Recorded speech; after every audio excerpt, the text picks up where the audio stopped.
Traditionally, AC has a bunch of big maps that you have a bit of loading in between.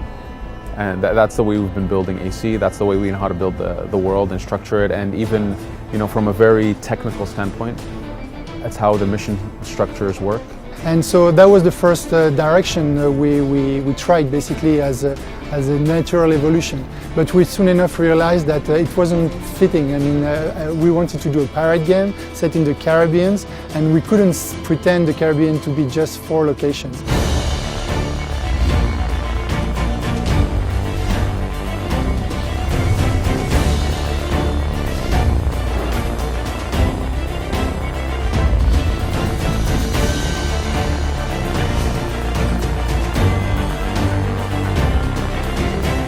At the beginning of the game, we knew we had a big challenge to make this naval open world. We did a bunch of different tests, different size maps, small ones, big ones, maybe 4 huge maps.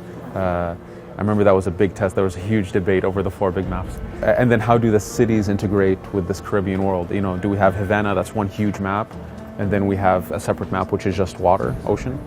And if you imagine Cuba here and the Leeward Islands here and the top of South America and up to the Yucatan Peninsula, that creates a nice arena. And immediately the designers were thinking, that's perfect, that's our world right there. But as soon as I come to them with, well, actually, all the pirates hung out in Nassau, which is above Cuba, they had to throw out that map and start again. So that's one way that research, a good solid research pushes you in the right direction.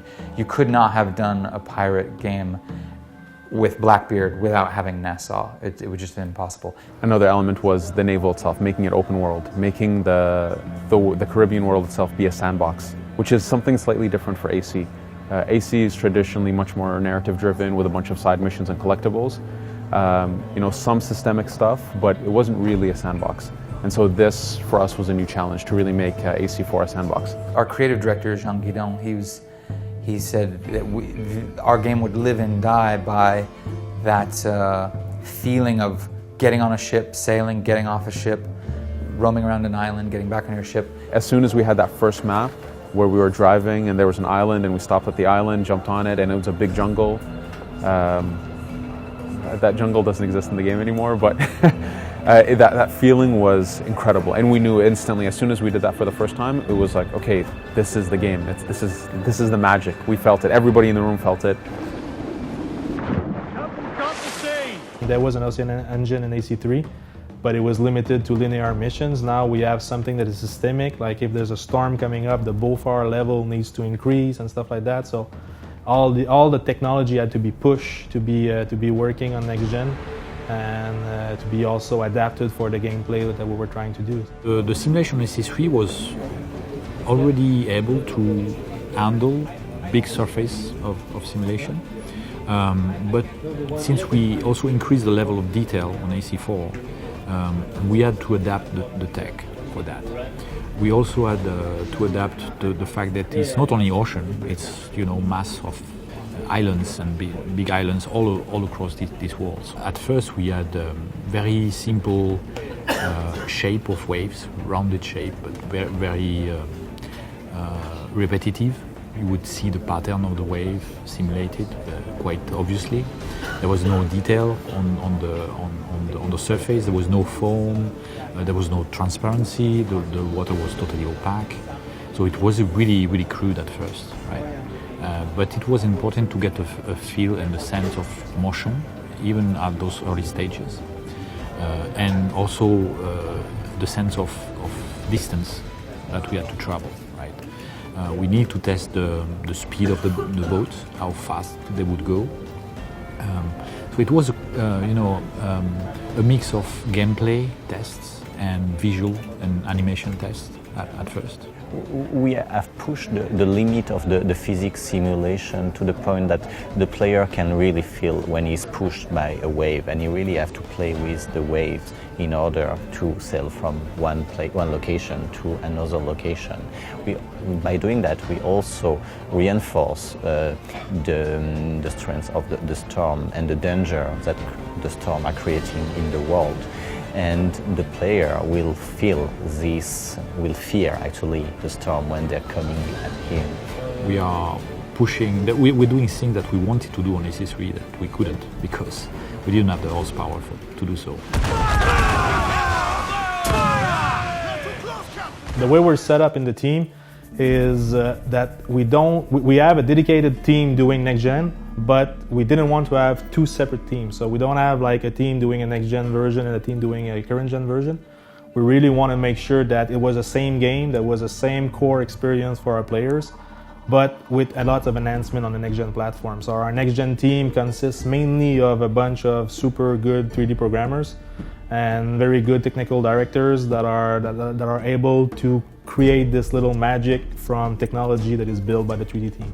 So things like texture resolution, tessellation of meshes, amount of particles, the detail of the FX, notably for all water interaction, objects falling in water, wave rippling on the surface, but also all the rendering effects like the level of precision of the caustics, and also the underwater, which is something new on AC4. The Caribbean is very well known for its clear crystal waters and turquoise blue color stuff and very dreamy postcard style. But we didn't want to put that in too much in the game because we're trying to make a gritty, realistic pirate game. But after we did a little bit of research, we found out that the corals actually only look colorful when you're really up close to it. So that really plays well to what we're trying to portray. So that way we can use the corals to create interesting silhouettes. And then when you get up close to it, you will actually start feeling like, wow, this is actually the Caribbean. In AC4, you will be able to jump out of the water, swim and go on an island in a seamless manner. We do load into our cities because the cities were just too big. And so here we decided to take a design decision and say, okay, here we're not going to push on the tech. We'll go easy and we'll load the cities because we felt it wasn't adding to the experience. However, the cities are there in the world. When people see them, you can drive up to them. You can see Havana with all its cathedrals in the world. It's there. It's not that it's a wall that you drive into and just loads. So this was one of the challenges early on. It was actually a bit hard to swallow for me to accept having that load, honestly. But then once it started working and once we saw how it was going to work on the game, it just all of a sudden it was like, okay, it makes sense. So we already spent a lot of time in AC3 trying to figure out what was most fun to have a land versus sea gameplay. So we had a lot of learning. So at the beginning of AC4 we took all that learning, went back on paper and said okay, so what's the next step now and how we can make that fit in the open world. I wanted to make it, of course, big, but more importantly, interesting for the player. So we had to consider how many different activities we needed to have in this world. We had to consider the density of those activities, how many encounters the player had to face when he's traveling in the world.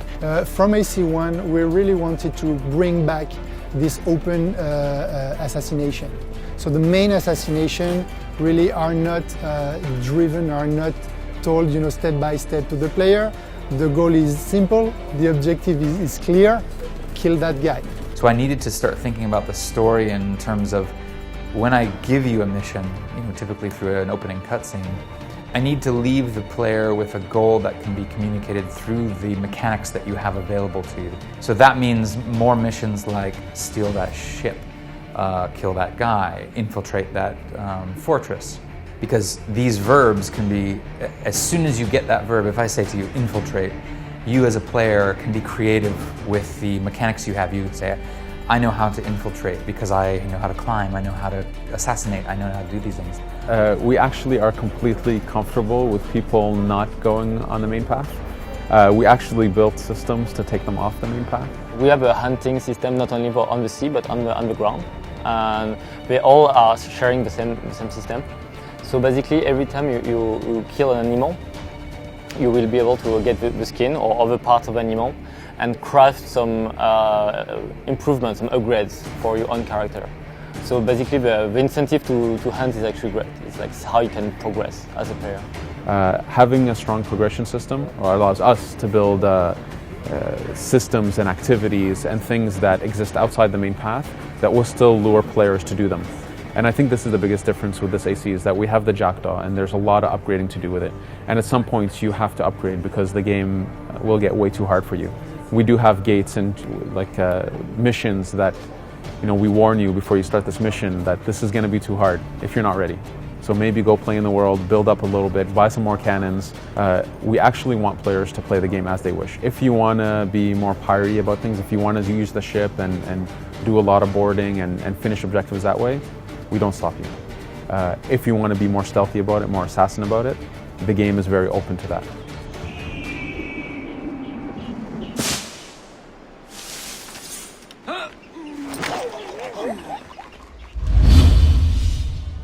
Rather than this kind of coming-of-age story where we see a young man thrown into difficult circumstances and the assassins provide a way forward, as it did with Ezio and Connor, certainly.